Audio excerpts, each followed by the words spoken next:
Alright, so today we're going to talk about what a soft field is and how to take off and land from them. You don't absolutely need to follow what we're going to talk about in this video in the game, because it is a game after all and you can very easily get away without it. But if you want to make your flight as realistic as possible, you totally can do so. A soft field is any time the runway isn't made of a hard surface like asphalt or concrete. Grass and dirt are obviously soft fields, but even a snow-covered runway could be considered a soft field as well. The soft field runways in Flight Sim feel a bit different than a hard surface would, but from what I've read online from pilots who've played the game, the effect of a soft field isn't nearly as strong as you would feel in real life.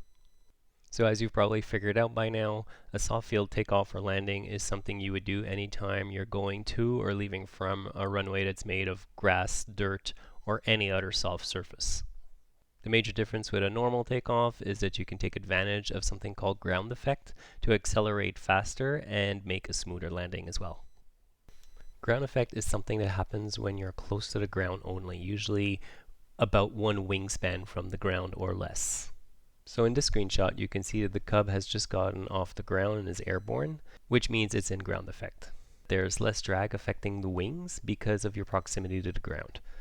And of course, when you're taking off, less drag is always a good thing. It means you can get airborne just that much easier. So on takeoff, that reduced drag means you can get in the air just that little bit sooner and accelerate faster to your climb speed while still in ground effect. We'll look at exactly how to do that in the practical part of this lesson. On landing, ground effect allows you to tap the plane back down on the runway ever so gently. You've probably noticed the plane tends to float as it gets close to the ground. That's the result of ground effect that you're seeing. I won't go into all the technical details of how ground effect actually works, since I'm not an aeronautical engineer or a pilot for that matter.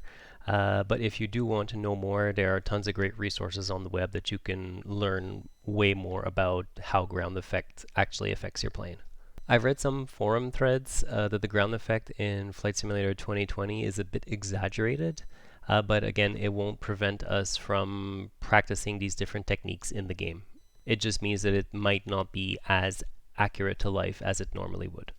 Alright, so let's jump into the game and look at the technique for taking off and landing from a soft field. Alright, so here we are at a soft runway in rural Vermont, and we're going to go over the soft field takeoff technique we were just discussing. As usual, I'll go over everything that's going to happen before we actually attempt it. Since things start happening pretty quickly once we start rolling, it's a little bit easier to go over it now so that you can keep an eye on what I'm actually doing during the takeoff.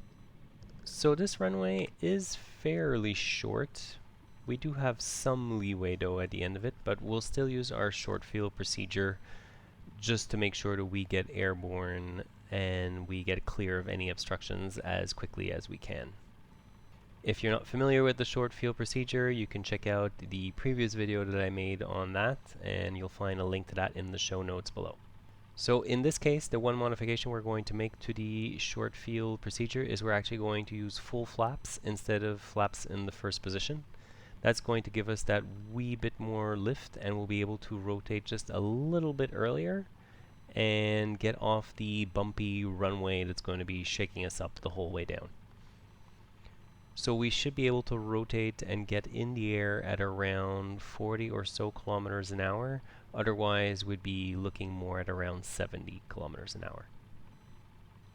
That means those last 30 kilometers an hour, we can actually just accelerate in ground effect like we were looking at, and then continue on with our normal climb.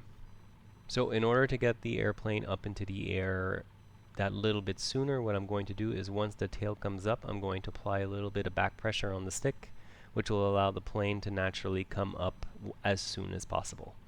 Once we're airborne, I'll actually let the stick come back to the neutral position, which will keep us within ground effect. If you recall from the theory section, we need to stay within around one wingspan of the ground to make sure we don't come out of ground effect. So we'll stay in that position until we reach our normal rotation speed of around 75 kilometers an hour, at which point we will start our normal climb out at Vx. And Vx in this plane is going to be at around 104 kilometers an hour. To get there, what we'll do is we'll put our flaps to the first position once we're starting to climb so that we accelerate a little bit quicker.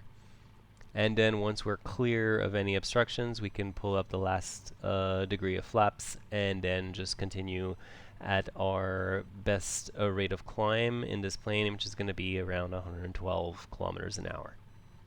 Alright, so with all that said, I think we're ready to make an attempt at it, so let's go for it. So I'm just going to set the flaps.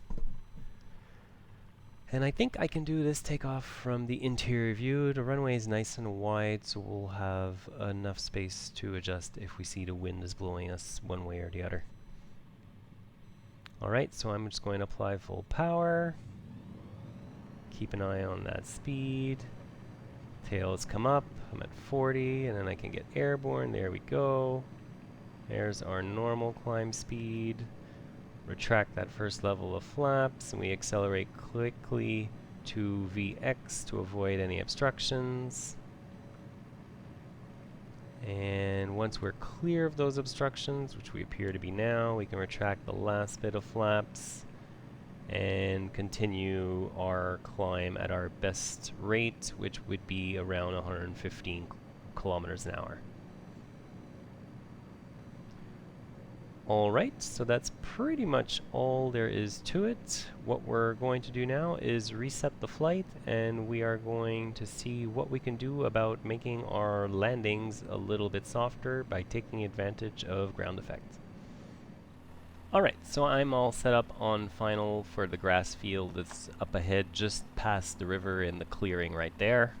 I'm going to fly a normal approach all the way down to the runway. I'm going to try and be as stable as possible on the descent.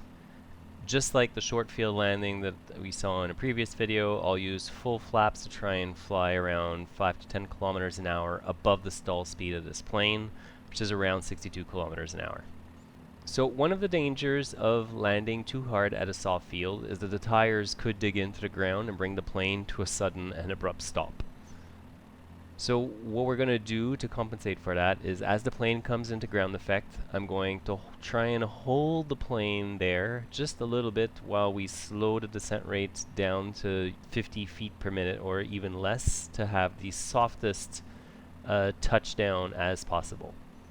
We'll be very close to stall speed as well, so we'll have to keep a very close eye on that so that we don't just drop out of the air and onto the runway harder than we would hope for. The other thing you can do as you're getting close to the ground is you can add the slightest touch of power, probably about 100 or 200 RPM will be sufficient. It'll allow you to slow that descent rate just that little bit more and keep you above your stall speed as well. So I will do my best to land on the main gear first. The main gear is much more solid and much tougher than the tail wheel, so even if we do land a little bit harder, it should be able to take that impact. Once the main gear touches down, I'm going to slowly let the tail wheel descend down to the ground so that it doesn't hit too hard against the ground either. Obviously, so it doesn't get bogged down in the grass field, and also so that we don't cause any damage to the wheel. I will use very little brakes, and the main reason for that is because the soft surface is going to slow us down a lot more than a hard runway made out of asphalt or concrete would.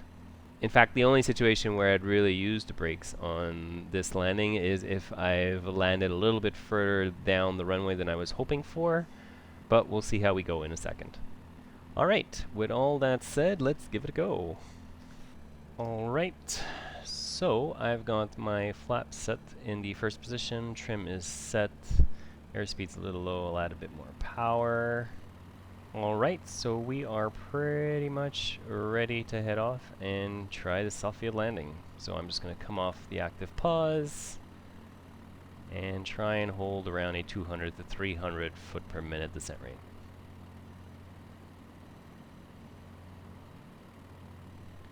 Airspeed's coming up a little bit. Actually, I'll keep the power there, but I will add the full descent flaps. I'm fighting the initial lift generated by increasing the flaps. Go. Alright, so I think we've got a good glide slope there. We've got a good airspeed. So all we have to do is just follow this the whole way down and get ready once we get closer to take advantage of the ground effect.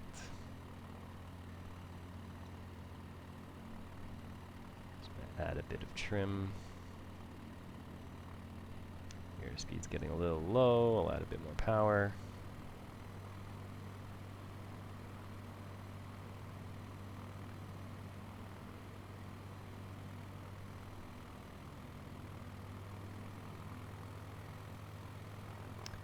Alrighty, so again, as we get close to the runway, we're going to try and stay in ground effect for a couple seconds, and then just ever so gently put the plane down on the soft field.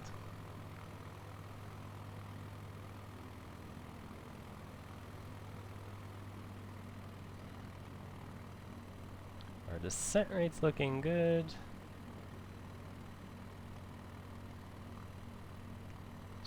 Line us up.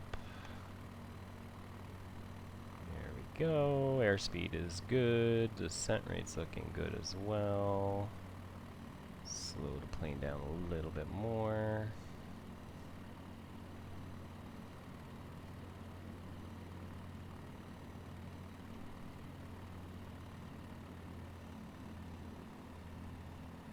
So when we're flying slower, I tend to keep the power on a little bit longer till we come into that ground effect, and then I can really slow us down like that, and I'm just gonna hold it right there. There we go. Now I let the tail come down slowly. There we go. And I didn't use the brakes at all, and we'll just let the plane come to a stop there. So that wasn't too bad. You heard the stall warning come on just at the last second as we were about to touch down because we were getting very slow. Our touchdown was pretty smooth, the tail took its time to come down, and we came to a complete stop without hitting the brakes. All in all, I think that wasn't too bad. So I hope you learned something useful in this video on soft field procedures. If you have any questions or comments, please leave them below, and thank you for watching. Bye-bye.